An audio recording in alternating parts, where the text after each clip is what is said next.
Hello दोस्तों, स्वागत है आप लोग का न्यू सक्सेस जोन में। आज हम लोग इडुटेरिया वॉल्यूम 2 बिहार सचिवालय सहायक के सेट नंबर 7 का डिस्कशन करेंगे।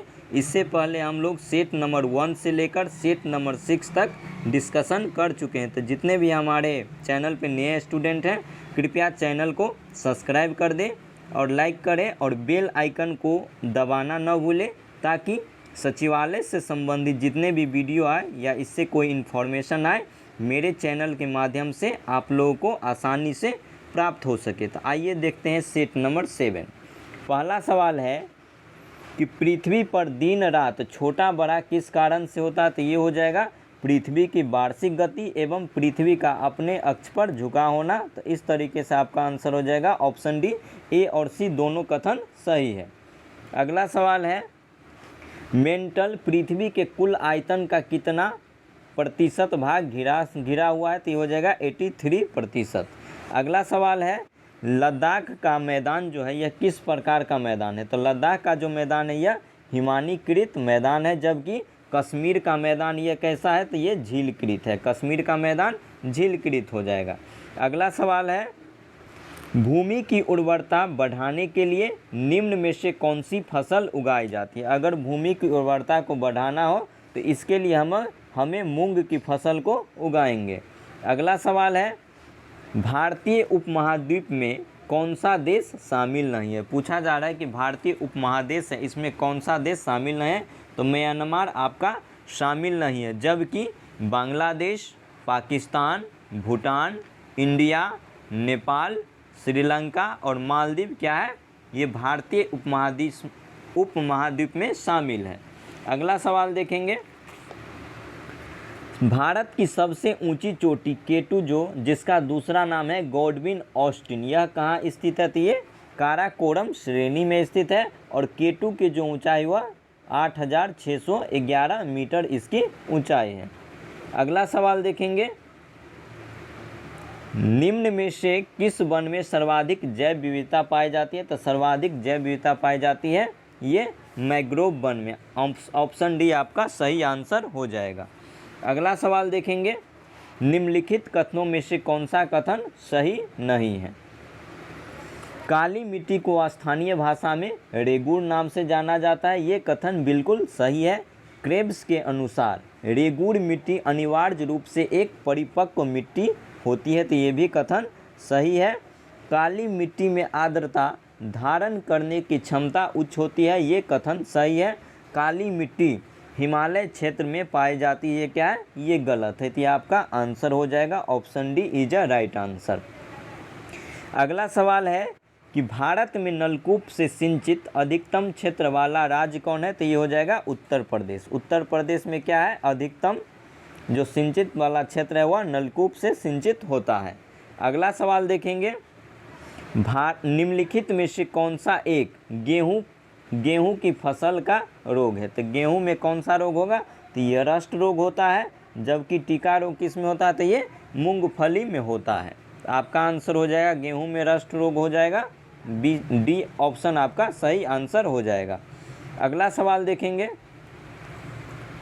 जनगणना 2011 के अनुसार बिहार के लिंगानुपात कितना है। तो 2011 के जनगणना के अनुसार बिहार का लिंगानुपात कितना है, 918 है, जबकि बिहार का गोपालगंज जिला सर्वाधिक लिंगानुपात वाला जिला है और सबसे कम लिंगानुपात वाला जिला मुंगेर है। सर्वाधिक में याद रखेंगे गोपालगंज और मिनिमम में मुंगेर, जबकि भारत का लिंगानुपात कितना है, तो 943 है। अगला सवाल देखेंगे भारत की सबसे ऊंची झील कौन सी है। तो भारत की सबसे ऊंची झील है चोलामू झील, जो कहाँ स्थित है, ये सिक्किम में स्थित है, जबकि रुद्र सागर झील ये त्रिपुरा में है, डल झील ये जम्मू कश्मीर में है, बुलर झील की बात करेंगे तो ये भी जम्मू कश्मीर में है और ये भारत की सबसे बड़ी मीठे पानी की झील है। आप लोग इसे याद रखेंगे। अगला सवाल है निम्न में से कौन लौह अयस्क क्षेत्र नहीं है। पूछा जा रहा है लौह अयस्क क्षेत्र नहीं है, तो सबसे पहले लौह अयस्क क्षेत्र कौन है। तो कुंद्रेमुख जो है यह लौह अयस्क क्षेत्र है और ये कर्नाटक में पाया जाता है। चिड़िया ये झारखंड में है, ये भी लौह अयस्क के लिए फेमस है। और बैला डीला ये छत्तीसगढ़ में, ये भी लौह अयस्क के लिए संबंधित है। जबकि आपका पूछा जा रहा है कौन नहीं है, तो बालाघाट आपका आंसर हो जाएगा। बालाघाट क्षेत्र ये मध्य प्रदेश में है। ठीक है, आप लोग याद रखेंगे बालाघाट कहाँ पे, तो मध्य प्रदेश में है और ये तांबा के लिए फेमस है। तो आप लोग याद रखेंगे बालाघाट किसके लिए, तो ये तांबा के लिए है। अगला सवाल देखेंगे, महाबेली गंगा किस देश की नदी है। तो महाबेली गंगा यह श्रीलंका की नदी है और ये श्रीलंका में बहती है। कौन सी गंगा, महाबेली गंगा। अगला सवाल है, हड़प्पा सभ्यता के निम्नलिखित स्थलों में से कौन सा स्थल अफगानिस्तान में स्थित है। सुरतोगोई जो है अफगानिस्तान में स्थित है, जबकि कोटदीजी, मोहनजोदड़ो और चन्हुद्रो ये सब कहाँ है, तो ये तीनों जो है ये पाकिस्तान में है। याद रखेंगे आप लोग इसे, कहाँ पे है, ये पाकिस्तान में स्थित है। अगला सवाल देखेंगे, जैन धर्म के 24वें तीर्थकर भगवान महावीर का जन्म कहाँ हुआ था। तो इसका जन्म हुआ था कुंडग्राम, वैशाली के कुंडग्राम में हुआ था। NCERT जो नया में अपडेट किया गया है उसके अनुसार इसका जन्म बताया गया है 599 BC, जबकि इसका मृत्यु बताया गया है 527 BC। तो आप लोग इसे याद रखेंगे। जबकि महावीर स्वामी का मृत्यु हुआ था पावापुरी में 527 BC में। अगला सवाल देखेंगे हम लोग, इल्तुतमिश के शासनकाल के दौरान विशेष गुलामों को सैन्य सेवा के लिए खरीदा जाता था, उन्हें किस नाम से जाना जाता था। तो उन्हें बंदगान के नाम से जाना जाता था। अगला सवाल है, सैयद राजवंश की स्थापना किसने किया। तो सैयद राजवंश को स्थापित किया गया था खिज्र खान के द्वारा। और दिल्ली सल्तनत में सैयद वंश के बाद आता है लोदी वंश, जिसके संस्थापक थे बहलोल लोदी। अगला सवाल देखेंगे, वांडीवास का युद्ध में अंग्रेज़ों ने किसने हराया था। तो सबसे पहले हम लोग देखेंगे वांडीवास का युद्ध कब हुआ था। तो वांडीवास का युद्ध हुआ था ये 22 जनवरी 1760 को वांडीवास का युद्ध हुआ था। इसमें अंग्रेज़ों ने फ्रांसीसी को हराया था। जबकि ये पूछा जाए फ्रांसीसी के तरफ से कौन नेतृत्व कर रहा था, तो इसमें फ्रांसीसी था काउंट डी लाली, जबकि अंग्रेज़ था आयरकुट। याद रखेंगे, अंग्रेज़ था आयरकुट और फ्रांसीसी था काउंट डी लाली। अगला सवाल देखेंगे हम लोग, बहावी आंदोलन का मुख्य उद्देश्य क्या था। तो बहावी आंदोलन का मुख्य उद्देश्य था इस्लाम को परिशुद्ध करना। तो ऑप्शन बी आपका सही आंसर हो जाएगा। अगला सवाल है, महात्मा गांधी ने किसको दीन बंधु की उपाधि दिया था। तो दीन बंधु की उपाधि दिया गया था महात्मा गांधी के द्वारा CF एंड्रयूज को, जबकि चित्तरंजन दास को देश बंधु की उपाधि दिया गया था। खान अब्दुल गफ्फार खान को सीमांत गांधी या फ्रंटियर गांधी के नाम से जाना जाता है। अगला सवाल देखेंगे, तृतीय आंग्ल मैसूर युद्ध के दौरान बंगाल के गवर्नर जनरल कौन थे। तो सबसे पहले हम लोग जानेंगे कि तृतीय आंग्ल मैसूर युद्ध कब हुआ था। तो ये 1790 से 1792 में हुआ था।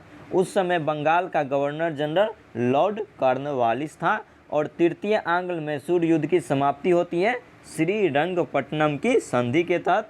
जबकि देखेंगे प्रथम आंग्ल मैसूर युद्ध हुआ था 1767 से 69 में। उस समय बंगाल का गवर्नर था बेरेलस। उसके बाद द्वितीय आंग्ल मैसूर युद्ध हुआ था 1780 से 84 में। उस समय बंगाल का गवर्नर जनरल था वारेन हेस्टिंग्स। तीसरे के समय तो पता ही है कॉर्नवालिस था। और जब चतुर्थ आंग्ल मैसूर युद्ध हुआ था उस समय बंगाल का गवर्नर जनरल लॉर्ड बेलेजी था। और चौथे आंग्ल मैसूर के दौरान ही 1799 में टीपू सुल्तान की मृत्यु हो जाती है और दूसरे आंग्ल मैसूर युद्ध के दौरान हैदर अली की मृत्यु हो जाती है।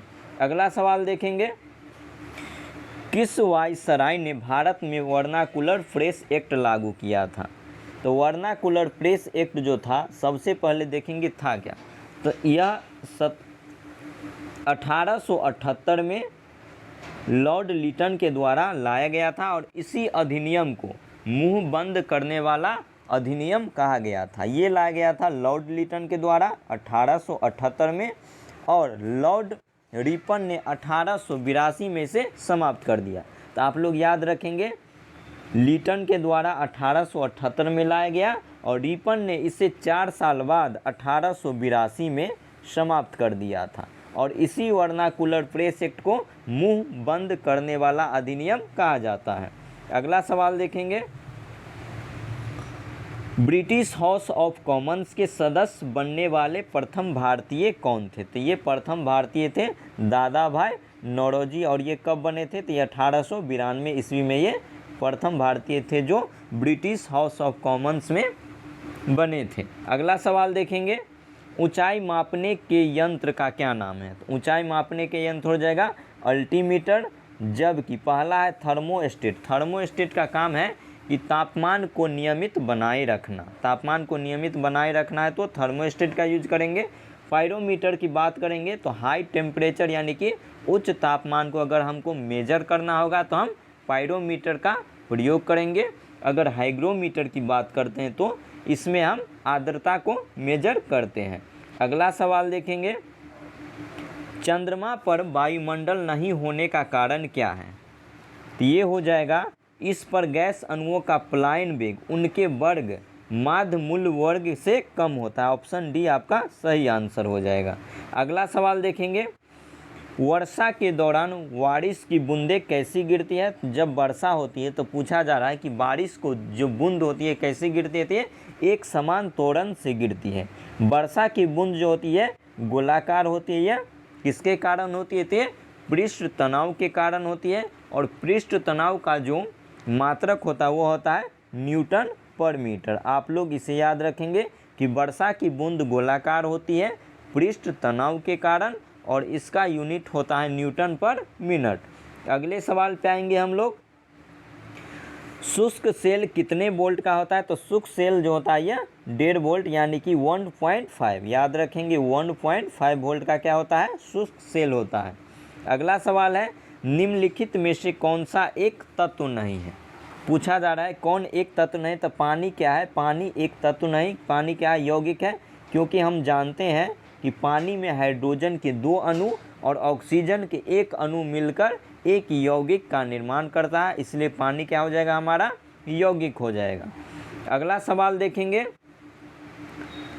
एक्वा रिजिया किसका मिश्रण होता है? एक्वा रिजिया पूछा जा रहा है, यह मिश्रण किसका होता है? तो ये हो जाएगा आपका HCl प्लस HNO3 हाइड्रोक्लोरिक अम्ल प्लस नाइट्रिक अम्ल, ये हो जाएगा। और इसका रेशियो पूछा जाता है तो आप लोग याद रखेंगे कि HCl का 3 होता है और नाइट्रिक अम्ल का 1 होता है, तो इस तरीके से इसका रेशियो पूछा जाएगा तो 3:1 हो जाएगा। अगला सवाल देखेंगे, निम्न में से कौन सा आवर्त सारणी का हिस्सा नहीं है? तो गैस जो है यह आवर्त सारणी का हिस्सा नहीं है। धातु, अधातु और उपधातु किसमें शामिल होते हैं? तो ये आवर्त सारणी में शामिल होते हैं। और गैस जो होता है इसमें कुछ पीरियोडिक टेबल में आवर्त सारणी में जैसे हाइड्रोजन हो गया, नाइट्रोजन, ऑक्सीजन, इस सब को आवर्त सारणी में उपधातु के रूप में शामिल किया जाता है। तो आपका सही आंसर हो जाएगा गैस। अगला सवाल देखेंगे, निम्नलिखित में से कौन बहुलक नहीं है? पूछा जा रहा है कौन बहुलक नहीं है? ये हो जाएगा घी। क्या है? तो घी बहुलक नहीं है, जबकि कपास, स्टार्च एवं प्रोटीन ये सब क्या है? तो ये सब बहुलक का उदाहरण है। अगला सवाल है, भारत के पहले पशु स्वास्थ्य शिखर सम्मेलन 2022 का आयोजन कहाँ किया गया? तो इसका आयोजन किया गया था नई दिल्ली में। अगले सवाल पे आएंगे, दिल का दौरा किस कारण से होता है? तो दिल का जो दौरा पड़ता है वह कारण होता है हृदय तक रक्त आपूर्ति की कमी। जब हृदय तक रक्त की आपूर्ति की कमी रुक जाती है तब दिल का दौरा पड़ता है, जिसे हार्ट अटैक के नाम से भी जाना जाता है। अगला सवाल है, निम्नलिखित में से कौन हृदय के दाहिने भाग से विऑक्सीकृत रक्त को फेफड़े में ले जाती है? तो ये हो जाएगा फुसफुस धमनी। तो सी ऑप्शन आपका सही आंसर हो जाएगा। अगला सवाल है, पेयजल में नाइट्रेट की मात्रा अधिक होने पर कौन सा रोग होता है? अगर पेयजल में नाइट्रेट की मात्रा में बढ़ोतरी हो जाएगी तो इसके कारण ब्लू बेबी सिंड्रोम होता है। अगला देखेंगे, रक्तचाप को नियंत्रित करने वाली ग्रंथि कौन होती है? तो रक्तचाप को अगर नियंत्रित करना है तो उस ग्रंथि का नाम है अधिवृक्क ग्रंथि। ऑप्शन बी अधिवृक्क ग्रंथि, आप लोग इसे याद रखेंगे। इरिथ्रोसाइट एवं ल्यूकोसाइट दोनों किससे बनते हैं? तो ये दोनों कहाँ बनते हैं, पूछा जा रहा है किस में बनते हैं? तो ये दोनों अस्थि मज्जा में बनते हैं। अब देखेंगे इरिथ्रोसाइट किसका नाम है? तो आरबीसी को इरिथ्रोसाइट के नाम से जानते हैं। ल्यूकोसाइट की बात करेंगे तो ये डब्ल्यूसी को ल्यूकोसाइट के नाम से जानते हैं। आरबीसी का निर्माण होता है ये अस्थि मज्जा में होता है, और प्लीहा को आरबीसी का कब्रगाह कहा जाता है। आरबीसी का जो जीवन काल होता है ये 120 दिन का होता है, और आरबीसी के कोशिका में केंद्रक नहीं पाया जाता है, जबकि डब्ल्यूबीसी के कोशिका में केंद्रक पाया जाता है। आप लोग इसे याद रखेंगे। अगला सवाल देखेंगे, निम्नलिखित में से कौन मस्तिष्क का भाग नहीं है? तो मस्तिष्क का भाग नहीं है पूछा जा रहा है, तो पीना जो है यह मस्तिष्क का भाग नहीं है। किससे संबंधित है? तो इसका कान के बाहरी भाग से। आप लोग याद रखेंगे पिन्ना का संबंध किससे है? तो ये कान से संबंधित है। अगला सवाल देखेंगे,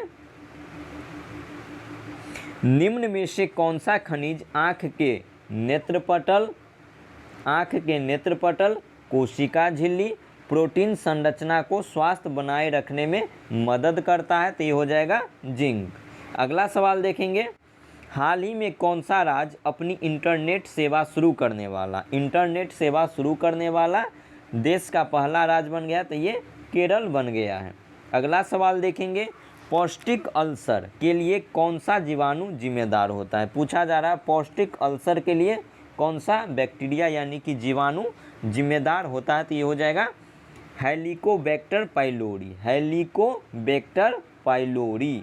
अगला सवाल है, किण्वन के पश्चात सबसे व्यापक रूप से सोडा का प्रयोग निम्नलिखित में से किसे तैयार करने के लिए किया जाता है? तो ये इथेनॉल को तैयार करने के लिए किया जाता है।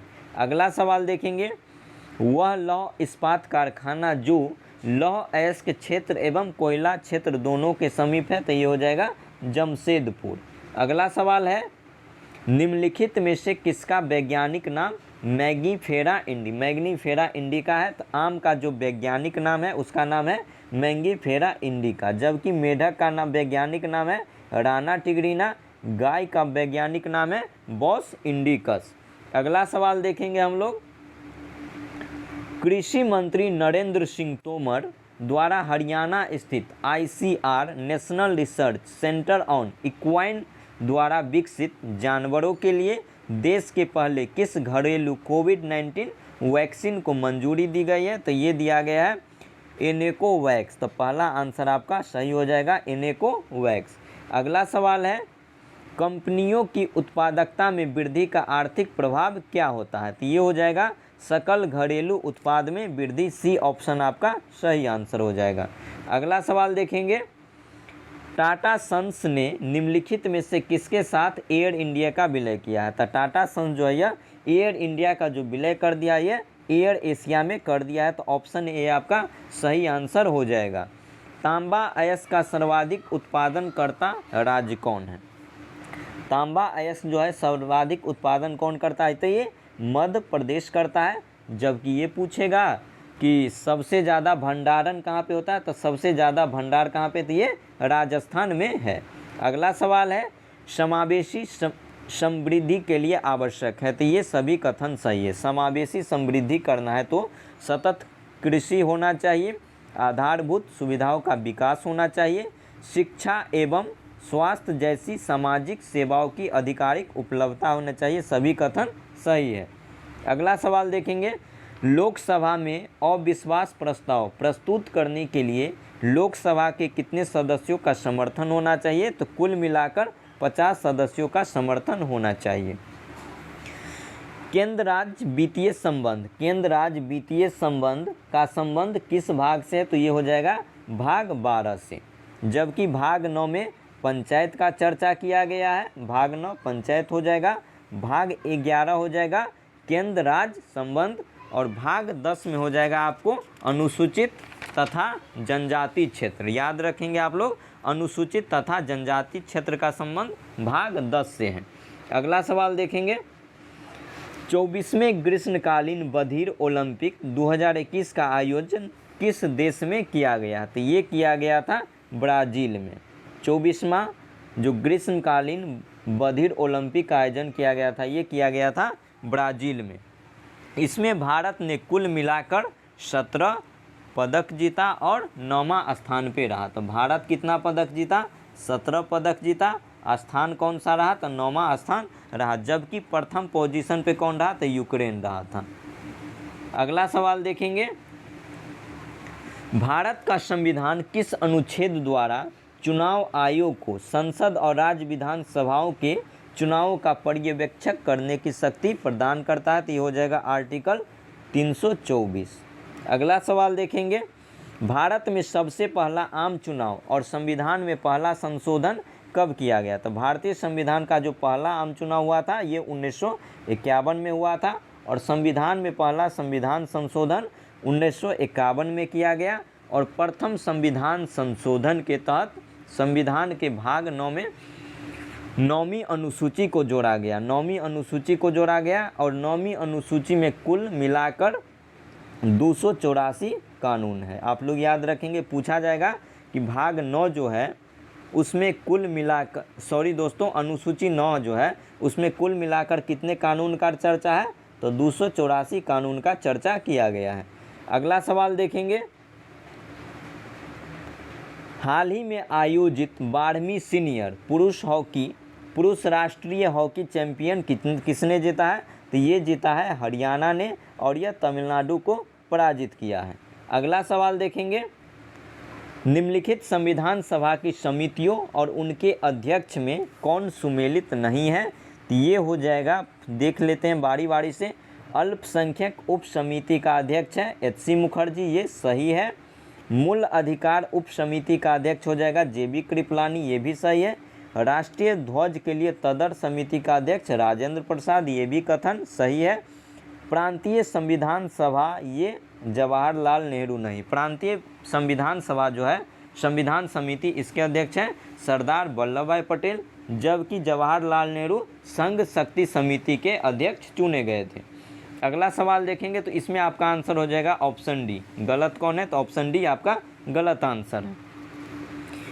डॉक्टर अंबेडकर ने संविधान के किस अनुच्छेद को संविधान की आत्मा कहा है? तो आर्टिकल 32 को अंबेडकर के द्वारा क्या कहा गया है? संविधान की आत्मा कहा गया है। और हाई कोर्ट के द्वारा आर्टिकल 32 के तहत, सॉरी दोस्तों, सुप्रीम कोर्ट के द्वारा आर्टिकल 32 के तहत कुल मिलाकर 5 प्रकार का रिट जारी किया जाता है। अगला सवाल देखेंगे, स्थानीय स्वशासन के संबंध में निम्नलिखित कथनों में से कौन सा कथन सही है? देखेंगे 59 नंबर सवाल है आपका, इसका सही आंसर हो जाएगा ऑप्शन सी। स्थानीय प्रशासन को अपना प्राधिकार संविधान से प्राप्त होता है, ये आपका सही आंसर है। अगला सवाल देखेंगे, प्रथम पिछड़ा वर्ग आयोग का गठन किसकी अध्यक्षता में किया गया था? तो ये किया गया था काका साहेब कालेलकर की अध्यक्षता में प्रथम पिछड़ा वर्ग आयोग को गठित किया गया था और इसे गठित किया गया था 1953 में। अगला सवाल देखेंगे, निम्न में से कौन संयुक्त राष्ट्र की सुरक्षा परिषद का अस्थायी सदस्य नहीं? तो ये जर्मनी जो है यह संयुक्त राष्ट्र की सुरक्षा परिषद का अस्थायी सदस्य नहीं है। अस्थायी सदस्य की संख्या इसमें 5 होती है, जबकि अस्थायी सदस्यों की संख्या 10 होती है। अगला सवाल देखेंगे, एवरेस्ट शिखर पर चढ़ने वाली दूसरी भारतीय महिला कौन है? तो ये हो जाएगा दूसरी भारतीय महिला संतोष यादव। तो पहला कौन होगा? तो पहला हो जाएगा बछेंद्री पाल। अगला सवाल देखेंगे, निम्न में से कौन सा विश्व का सबसे बड़ा cricket stadium Narendra Modi stadium है, जो गुजरात के अहमदाबाद में स्थित है? अगला सवाल है, भारत वन स्थिति रिपोर्ट 2021 के अनुसार वनावरण के क्षेत्रफल की दृष्टि से बिहार के निम्नलिखित जिलों का सही अवरोही क्रम क्या है? तो इसका सही अवरोही क्रम है कैमूर, पश्चिमी चंपारण, रोहतास और जमुई। तो सी ऑप्शन आपका सही आंसर हो जाएगा। भारत ने किस देश के साथ पंचशील संधि पर समझौता यानी कि हस्ताक्षर किया था? तो ये किया था भारत ने चाइना के साथ। तो ऑप्शन सी आपका सही आंसर होगा। अब भारत इस पर हस्ताक्षर पे साइन किया गया था 1954 ईस्वी में। तो पंचशील समझौता पूछा जाएगा कब हुआ था? ये 1954 ईस्वी में हुआ था। किसके किसके बीच? तो भारत और चीन के बीच। अगला सवाल देखेंगे, युद्ध काल में सर्वोच्च वीरता पुरस्कार कौन सा है? युद्ध काल का जो सर्वोच्च वीरता पुरस्कार प्रदान किया जाता है ये है परमवीर चक्र। और प्रथम परमवीर चक्र प्राप्त करने वाले व्यक्ति का नाम था मेजर सोमनाथ शर्मा। अगला सवाल है, निम्न में से कौन सी पुस्तक या पुस्तिकाएं अरविंद घोष द्वारा लिखी गई है? तो सावित्री, लाइफ डिवाइन और युगांतर, ये सभी जो पुस्तक है इन सभी पुस्तकों का लेखक कौन है? तो ये अरविंद घोष है। तो आपका ऑप्शन डी जो होगा सही आंसर हो जाएगा। अगला सवाल देखेंगे, अंतर्राष्ट्रीय फिल्म अकादमी पुरस्कार IIFA 2022 के संबंध में कौन सा कथन सही है? तो ये सभी कथन सही है, पढ़ देते हैं आप लोग, इसे ध्यान से सुनिएगा। सर्वश्रेष्ठ अभिनेता का पुरस्कार विक्की कौशल को दिया गया था सरदार उधम के लिए। सर्वश्रेष्ठ अभिनेत्री का पुरस्कार दिया गया कृति सेनन को मिमी के लिए। सर्वश्रेष्ठ निदेशक का पुरस्कार विष्णुवर्धन को शेरशाह के लिए दिया गया था। सर्वश्रेष्ठ फिल्म का पुरस्कार शेरशाह को दिया गया। तो इस तरीके से आपका ऑप्शन डी हो जाएगा, सभी कथन सही है। अगला सवाल है, प्राग ऐतिहासिक काल के निम्नलिखित में से किस शहर में कपास उगाया जाता है? तो कपास उगाया जाता है किस शहर में? प्राग ऐतिहासिक काल की बात करेंगे तो मेहरगढ़ में। अगला सवाल देखेंगे, सौरभ चौधरी किस खेल से संबंधित है? तो सौरभ चौधरी का संबंध है निशानेबाजी से, जबकि आप लोग को याद है कि भाला फेंक से संबंध है नीरज चोपड़ा का। वही कुश्ती की बात करेंगे तो कुश्ती में हो जाएगा बजरंग पुनिया और विनेश फोगाट। आप लोग इसे याद रखेंगे। वीडियो को देखने के बाद आप लोग को वीडियो अच्छा लगे तो लाइक कर दीजिएगा और शेयर कर दीजिएगा। धन्यवाद।